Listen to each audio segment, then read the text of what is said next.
high value, fine detail, titanium alloy metal 3D printing on a polymer 3D printer. And the work is done in a kitchen, no less. An emerging, lower cost alternative for metal additive manufacturing. That's coming up on Manufacturing Unlimited. Manufacturing Unlimited is brought to you by ICAM, the International Conference on Advanced Manufacturing. Hear directly from engineers and researchers realizing the future of manufacturing in AI, robotics, and 3D printing. Register now and be part of what's next. Cold metal fusion is a process for essentially tricking a polymer 3D printer into making a metal 3D printed part. I am in Columbia, South Carolina, where CADmore Metal is championing this process. The facility they do their work in is kind of humble. We're going to talk about that. It was the quickest facility that was available for this relatively new company. But what it demonstrates is the lack of infrastructure that is needed to make high-value metal parts. So John, when someone in manufacturing hears metal 3D printing, they probably imagine a laser melting metal powder. That's not what's happening here. So talk to me about these machines, how this process works. Yeah, so cold metal fusion, the process exclusively uses selective laser sintering. We can use any selective laser sintering machine as long as we have open parameters to adjust for our material. It's a powder bed machine, but polymer powder bed. These are polymer 3D printers. Exactly. These are printers that are typically used to print nylon or TPU or some derivative thereof. Instead of printing plastic, these machines are printing a mixture of metal powder and binder. The metal itself does not melt during 3D printing. We're sintering the binder, creating the form, which will then go to the next step. So it gets debound, and then sintering, it goes to a furnace, and that makes it a solid metal part. Absolutely right. In the furnace, we actually solidify the metal. The residual binder, which is very small at that point, gets burned off initially. So we end up with a dense metal part ready to go. I've heard you characterize this process as metal injection molding without the mold. Yeah, so that's a great point. Metal injection molding has been around for decades. Millions of parts every day get created with that process. The difference here is we're using the SLS technology to print the parts instead of injection molding to create the part. The big difference obviously is the cost and the time it takes to make a MIM mold is typically months or even a year at some complicated molds. Here's a titanium manifold made through cold metal fusion. Why is a part like this well suited to the process?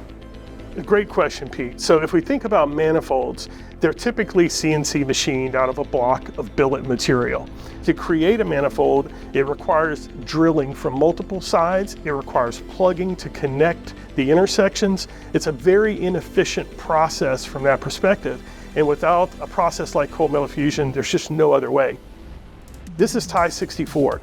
Ti-64 manifolds are critical for subsea applications, for chemical processing. We're able to elegantly modify these passageways so that we can improve flow dynamics and certainly reduce costs.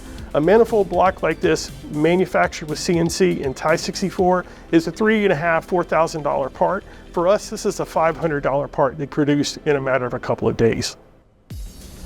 So what is the sweet spot for this process? Is it a part like this, or would you characterize the sweet spot differently?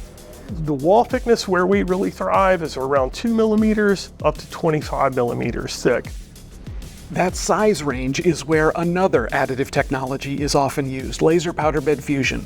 The two processes excel at different things. What we're seeing today is hybrid technologies where people are using laser powder bed fusion, direct metal printing, to create those fine meshes, those geometries that aren't really that well suited to cold metal fusion. So we see things like GPU coolers being manufactured where cold metal fusion creates the manifold and then powder bed fusion metal creates the heat exchange. So there are other metal 3D printing processes that use a binder and sintering. How is cold metal fusion different? Yeah, so one of the big differences with this technology is the uniform or isotropic shrink. If you create a part and you have uniform shrink in X, Y, and Z, then the outcome is extremely predictable.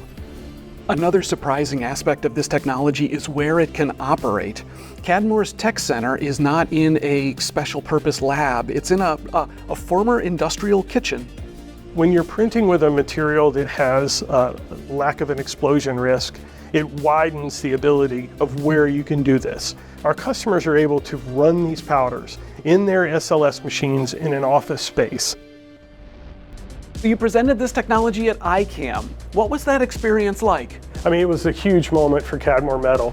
My presentation was on defense and got to meet a lot of really special people in that space that I hold in high regard. Lockheed Martin, Siemens Energy, these type of people that have become collaborators and people we're working with has been absolutely amazing, and I can't wait for the next one.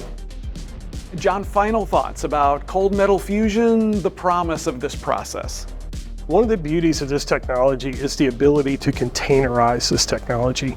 As you can see, we could easily build a cell inside of a shipping container that could be, produced and shipped anywhere in the world. Think about military applications where they need to do in-field manufacturing for replacement parts. Selective laser sintering is arguably the most proven, production-ready polymer additive manufacturing process. And now with cold metal fusion, selective laser sintering is applied to metal additive manufacturing as well. And what this shows is the way that technology advance does not necessarily involve or require new systems or new machines, but instead, that advance might involve new ways of thinking about systems that are well established. If you like the show, please subscribe. We'll send you an email every time there's a new episode. For Manufacturing Unlimited, I'm Pete Zelinski.